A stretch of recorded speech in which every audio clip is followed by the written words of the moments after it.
Hey, welcome back to the channel.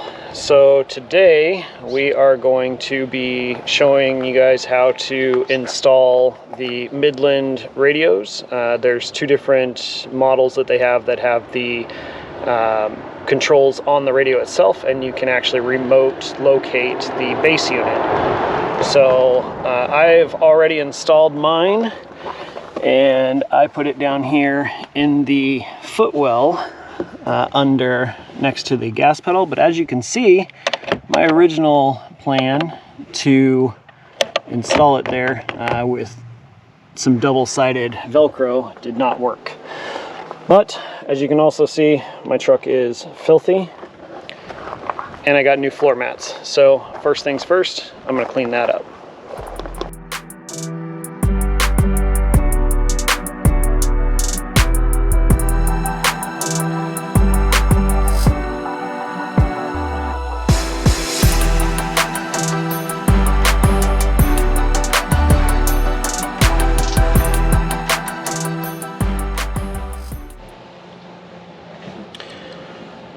So when you first get your radio, you're going to get it in a setup that's going to have it separated. You get a mounting bracket, the radio itself, an antenna that's already in the truck, and then you get the power and ground cable that powers it. The cool part about these radios is that all of your channel information is all in the handheld. Now, your radio plugs into your handheld, plugs into the front of your radio via a standard, Cat 6, Cat 5. I don't remember which one it is. I'll put a link below. But it plugs in the front, meaning you can locate this anywhere you want and have your handheld detachable. So what I've done in my truck is I popped out one of the switch blanks. I ordered a 3-foot extension online, and then I simply cut them to put them together for what you see. So this end will plug into that, and then my radio plugs into here, and I can just have it real nice and neat in the switch blank. So I'll show you how to do that in a minute. The other really cool part is the dash top multi-mount that I was talking about in my previous video. Allows me to have my phone magnetically set, my radio hangs up there. I also have a navigation system that I use that goes up there. The front of this radio has a little cover here. Underneath of that is a USB-C.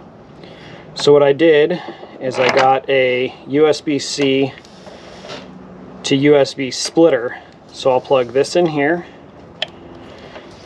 and then I have a standard lightning charger for my phone that'll plug into here.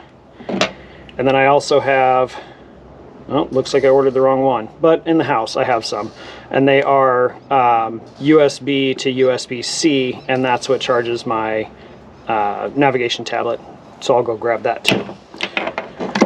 Now, the issue I've been running into is that, like I said, I was trying to use some double stick Velcro in order to stick this to the side of the airbox under my truck. I didn't want to drill into it in the mounting holes because I wasn't really sure if there was anything mechanical on the other side of that I would be drilling into. So what I'm going to do instead, I'm going to peel this off, I'm going to get this all cleaned up, I'll get the other side of the airbox all cleaned up, and then I'm actually going to use some 5-minute epoxy, and I'm just going to epoxy it directly to the airbox. So get that all done, and I'll bring you back to show you how I ran the wires. Alright, so let me show you how to build this plug-in. You need your extension, I'll put the link below. You need your switch, then I just popped an extra one out of mine, razor blades, and a sharp razor blade. So the first thing you're going to want to do is you're going to want to tape off the front of your switch cover so you're not making extra marks on it that aren't needed. So just get a big piece of tape,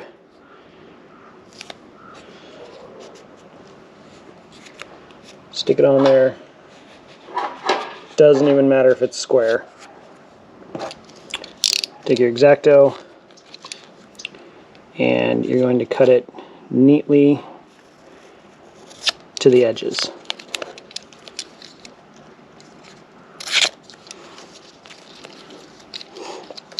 My suggestion would be to start in the middle and cut towards one edge and then back towards the other.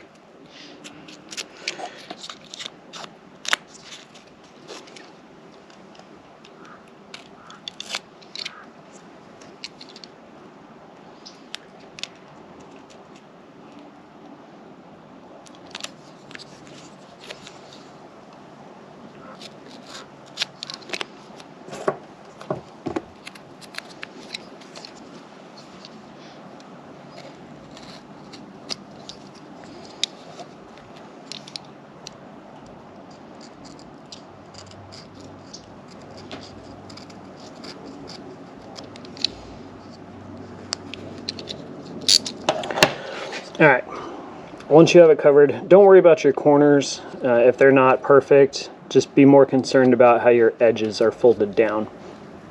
Now, what we need to do is we need to figure out the thickness of this front panel here, which is pretty easy because there's a step here. If yours doesn't have this step, this little step right here, then you can, sorry, it's probably hard to see, this step right here. If yours doesn't have that, then basically what you want to do is you want to measure the overall thickness and then measure from the inside to the bottom and just do the math on the subtraction.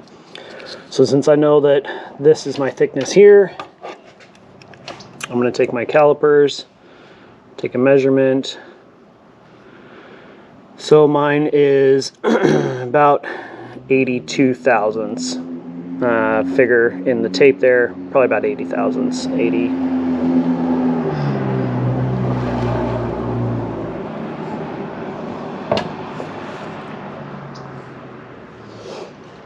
Alright, so this particular one is about 80 thousandths, and then, you know, obviously the thickness of the tape, anything like that, not too worried about that.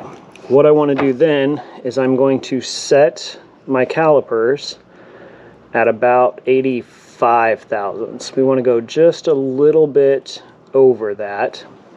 And if you have calipers like this knob right here is to lock it in, although if you have calipers like this, you probably already know that. And then what we're going to do is we are going to take, if I can get this tape off my hand, our plug, and we're just going to simply push it along the edge and just run a nice little scribe line all the way around it. Just real easy. Once you have your scribe lines, now this is a very soft, rubbery material. It's not hard plastic, so it's not going to take a whole lot to cut it. Let's see if I can do this for you on camera. But basically, eyeball it in line with your scribe line, and then just simply roll it in and press it down. Usually I would not be cutting like this, but trying to make sure that you guys can see. And then once you get it like that, you just kind of rock it down in, and then just continue your cut all the way around.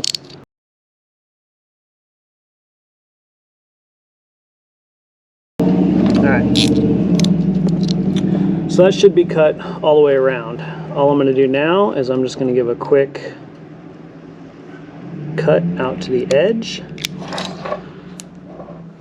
and then we should be able to peel this open. It looks like I didn't cut quite deep enough.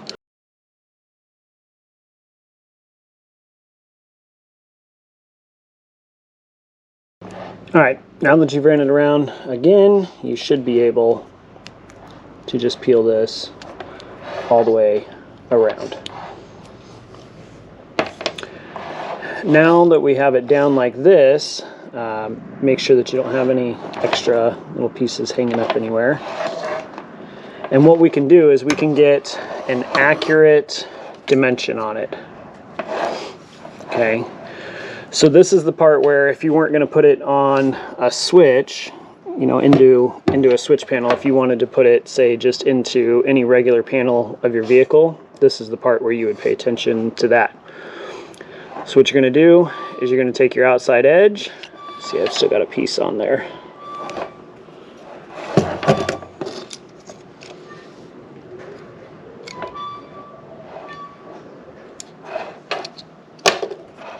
Alright, you can take your outside dimension here, and it looks like this is 632 thousandths wide. Okay, my switch piece is about 914 thousandths wide. So 914 minus 632. No, I'm not that good. I am running it on my calculator. So 282 thousandths is our difference in width. So we'll divide that by 2, and that gives us 141. So I'll run this back in to 141 thousandths. Lock it in, and this is why we have the tape. I'm going to run a scribe line all the way up the tape on one side, all the way up the tape on the other side. Now, it might be kind of hard to see because you don't want to press very hard. You don't want it to go through and show on the plastic, but I don't know, it might be kind of hard to see on camera. You'll be able to see it. It just might not show up here on camera very well. But you'll be able to see it with your eye. So there's one scribe line there, the other one there. And then you're going to do the same thing for the height. So our height of our switch panel here, we are at 1 inch 332 thousandths. 1.332, and then from that we are going to subtract our height here. Don't assume it's square. 658 thousandths. Which gives us a difference of 674 thousandths divided by 2, 337 thousandths. So we'll run this down to 337. Lock it in. Make our scribe lines here.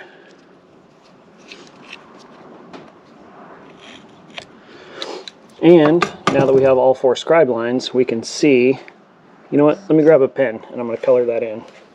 Alright, so now you can see I've kind of colored in the square here. That square is now the same size as our end. You're just going to take your sharp X-Acto, very, very carefully. I would suggest putting it down on a hard surface, but very carefully.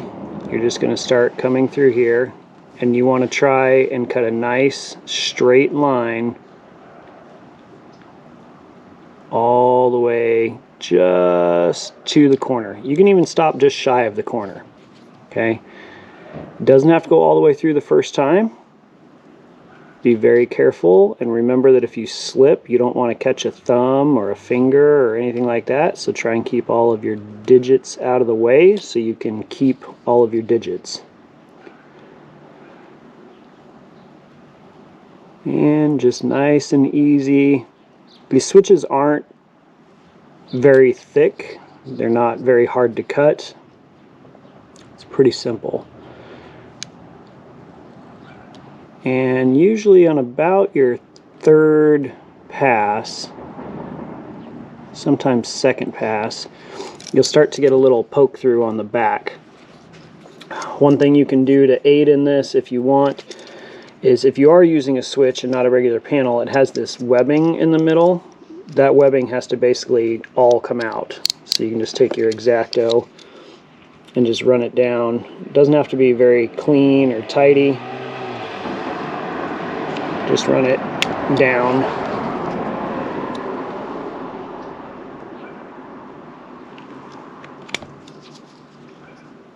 Like so.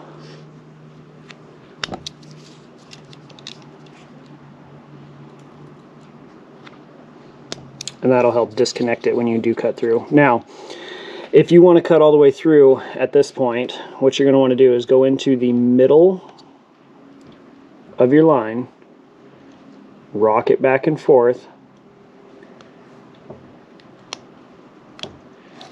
until you can see your blade kind of poking through on the back side. If you have that webbing like we were just looking at, be sure to try and miss that.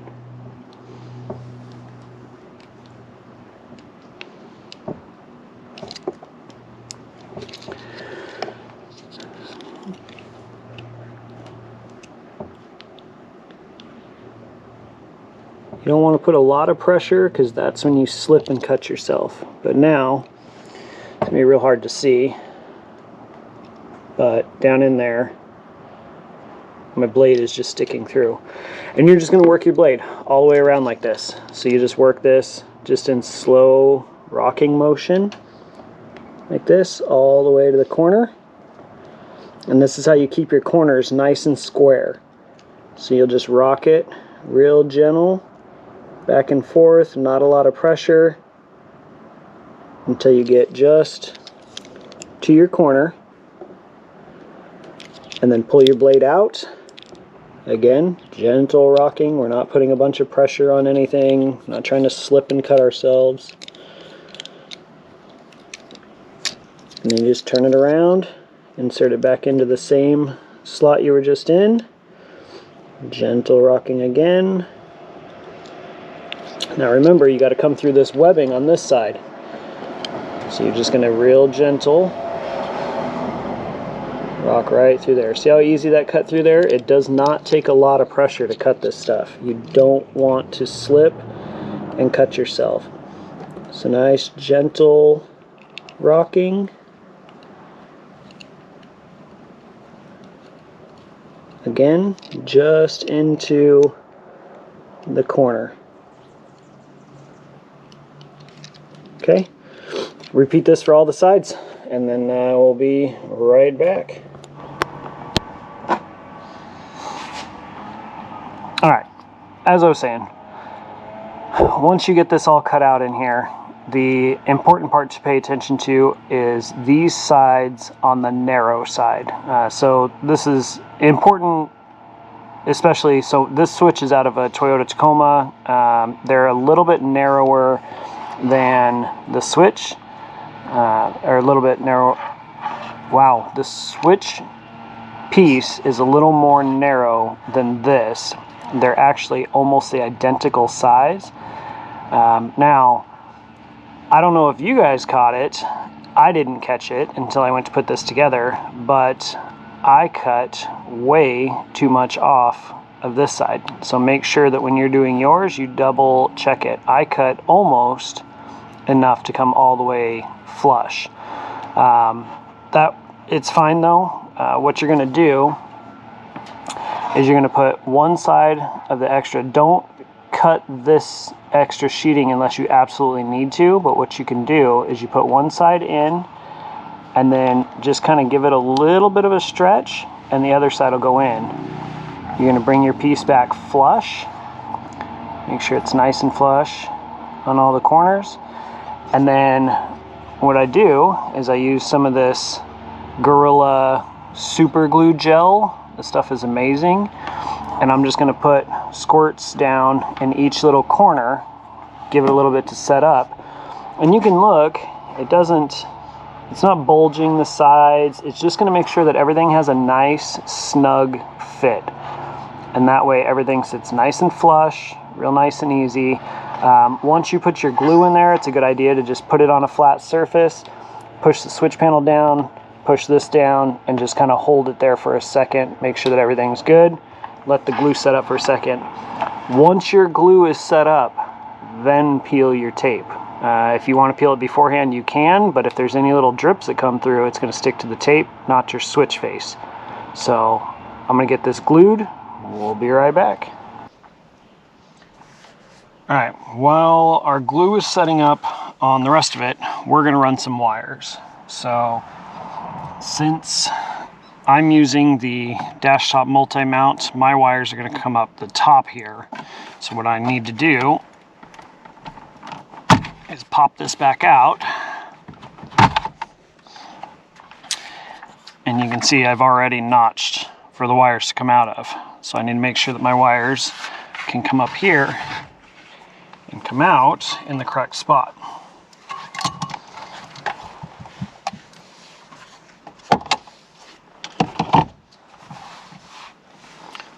I have my USB to USB-C and USB to Lightning. So my Lightning will be on this side to go to my phone mount. And that way, as my phone sits up here on its mount, it can charge with the cord coming right down easily. And then this one over here is the one that my navigation goes to, so that cord will come out here and plug in there. So let's route some cables.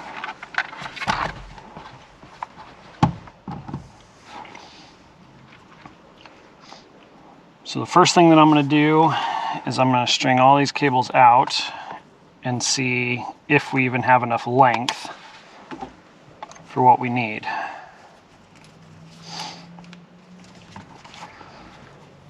So I know that we have to come down and around, so my Lightning cable, excuse me, my USB-C cable, I'm going to come down to the right side of the stereo, and then I can see a gap on the back of the stereo that it can drop down in.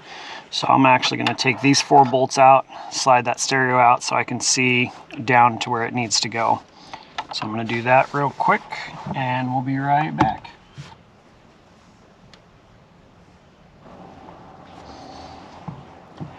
Alright, now that we've got the 4 bolts out, I'm just going to move my stereo out and just to the side or down here a little bit,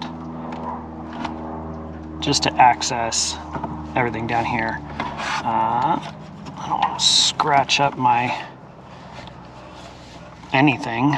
I'm just going to rest it right there on the shifter. Alright, now that I know all my cabling runs there and I can actually see daylight down through here, I'm just going to run those cables down through there together. I'm actually going to put them in some loom. So I have some wire loom like this. I'm going to run them in looms where they stay together all the way through there and will be easier to pull in and out later. So I'm going to get those ran and I'm just going to put them down out the side, down next to the kick panel on the driver's side there where the radio mounts, and be right back.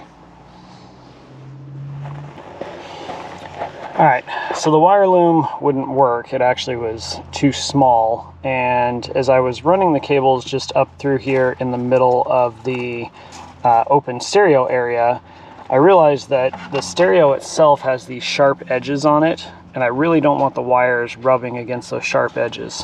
So instead, what I saw is there's actually room right next to the vent to run these through, and now it's just soft plastic right there, so I can actually run these cables right through there. The USB-C side, I've got to wait, so they're run down there to the floorboard, and I don't have a lot of extra length right now, but I will when the splitter gets installed. I'll have that much extra length. So once I get the splitter installed and get everything secured down there in the kick panel, then I can take this extra slack up and run this one where I need it to be, and I'll have the extra room. So let's get that all mounted up and taken care of, and then we'll get this all buttoned up. All right, in my truck, this is the panel that I originally had the bracket double stuck Velcroed to. I was just going to epoxy it, and I started looking, and I noticed these lines up here and thought, wait a minute, what's running behind here? So there's 3 screws, there's one up there, and then there's 2 down here. There's one back here and one right up here. Fairly easy to get to, and there's a little clip. Sorry, the camera's right where my head was. Just gonna get this clip out of here. And then this whole panel comes off. And once the panel comes off,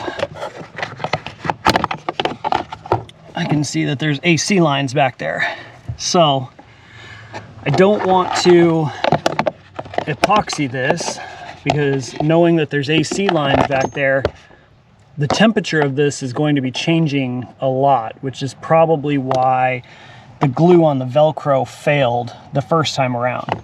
So now that I know that there's this large opening here between these lines with nothing behind here, I'm gonna go ahead and take some very small screws with some nylock nuts, and I'm going to mount that bracket to this with that. But the nice part is since this is detachable, I can take it in the garage over to the table and get it done there.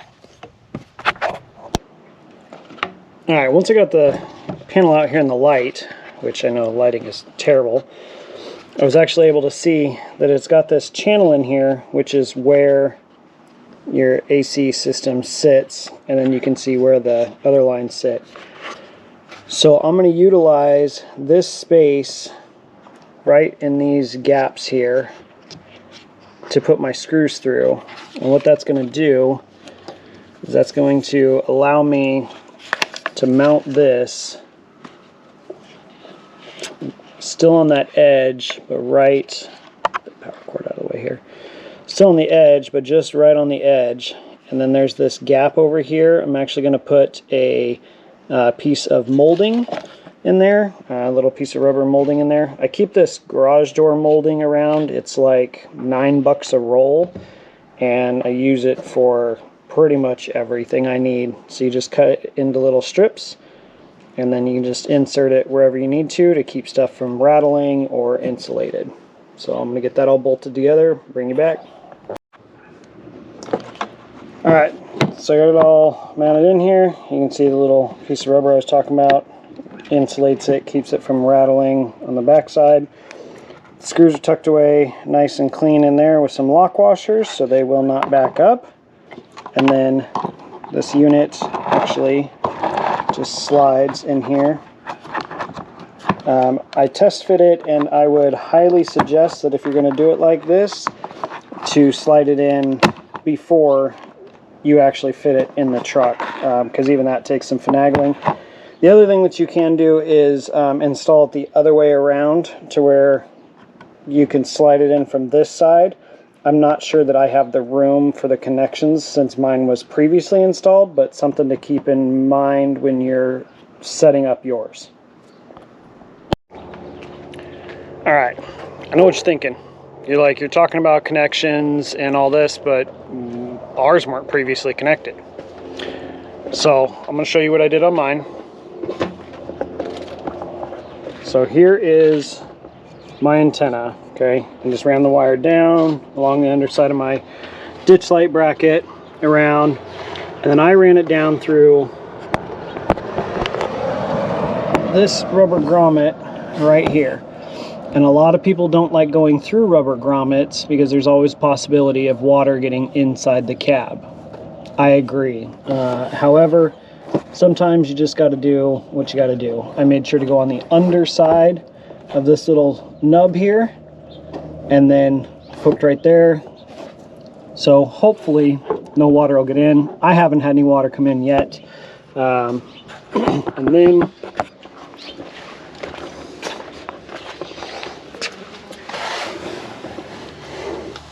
And then on the inside, that rubber grommet comes through up under there. And then basically what I did is I just took the excess of the cable and just kind of tucked it under here and ran it over to the other side where I mounted it. So not a big deal. It runs under there pretty easily. I'm sure you could probably find a way to connect it up on this side too if you didn't run the wires that far. But there's a reason I did it like this, and I'll show you.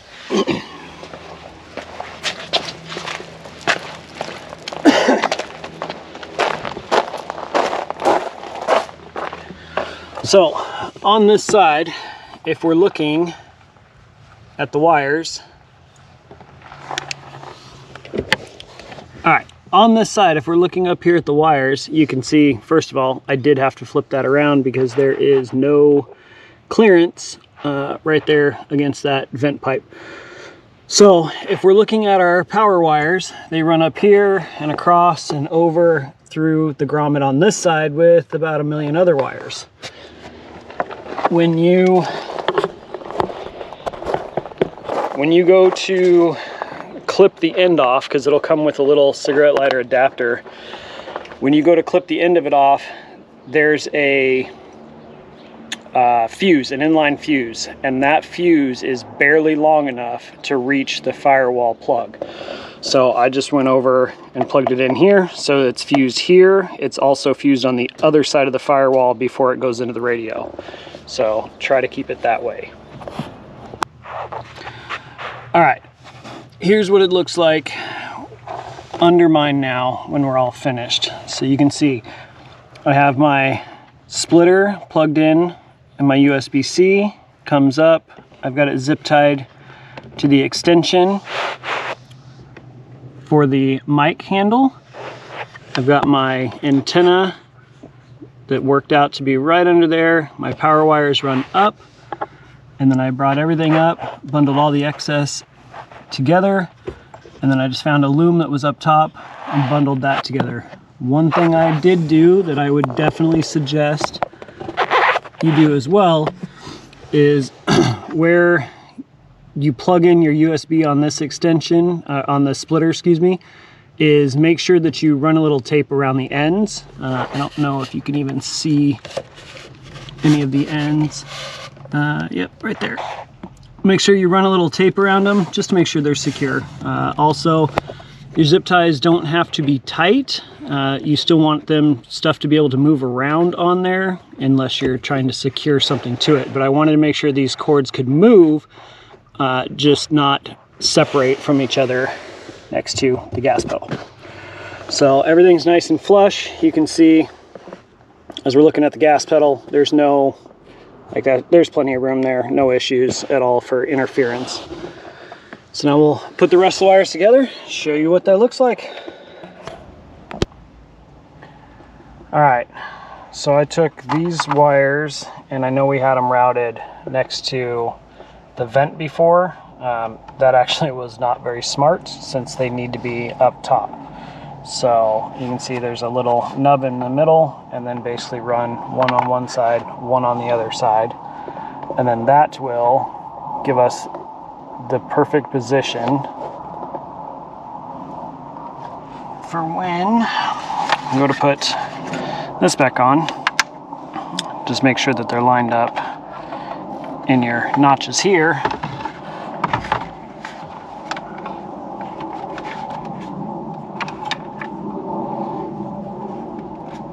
And obviously, if you don't need that much excess, you want to allow it to go back through.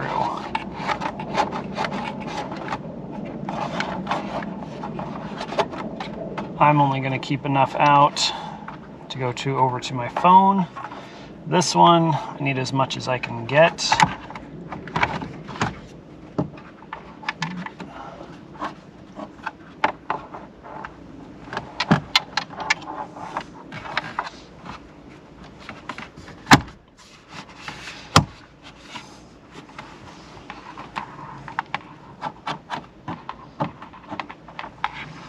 So those do have some play if you're not using them all the time. It looks like you can kind of push them back through there. I'm probably just going to put a rubber band or something around this and attach that there. This side, I am going to run this over, so I'll use my phone. I'll see. So this side, I'll use my phone. I'll see how much cord I actually need, and then I'll zip tie it up accordingly to make sure I don't have a bunch of excess hanging off of there. But other than that, that is how you install the Midland.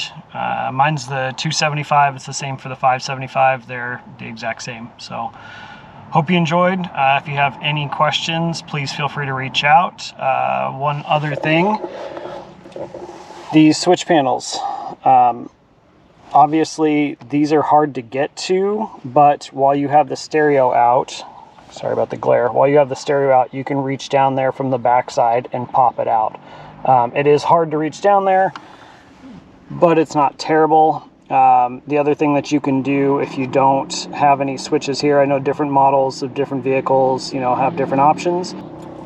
If your vehicle is one of the ones that has a different option, you can, you know, maybe put it in here. I've seen people put them, you know, back here by the parking brake lever. There's a bunch of different places that you can put those. You know, you only need that much space and enough cord to reach wherever you're going to mount the main unit.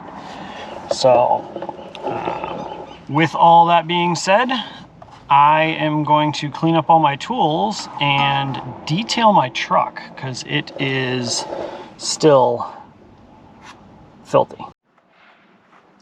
And here's the finished product. So phone plugged in, charging, radio on, and Gaia running. You can see from the cockpit it's actually not that bad. It sits on the mount. Everything's sturdy. Radio can move. Charge, it's all charging even with my truck off right now, so kind of nice and handy. And then when I'm done with it, turn my radio off, unplug it, put that away, turn my tablet off, unplug it, and then actually take that one off as you saw previously, and then my phone just sits right there. So there you go. Hope you enjoyed. Thanks for watching. Catch you on the next one.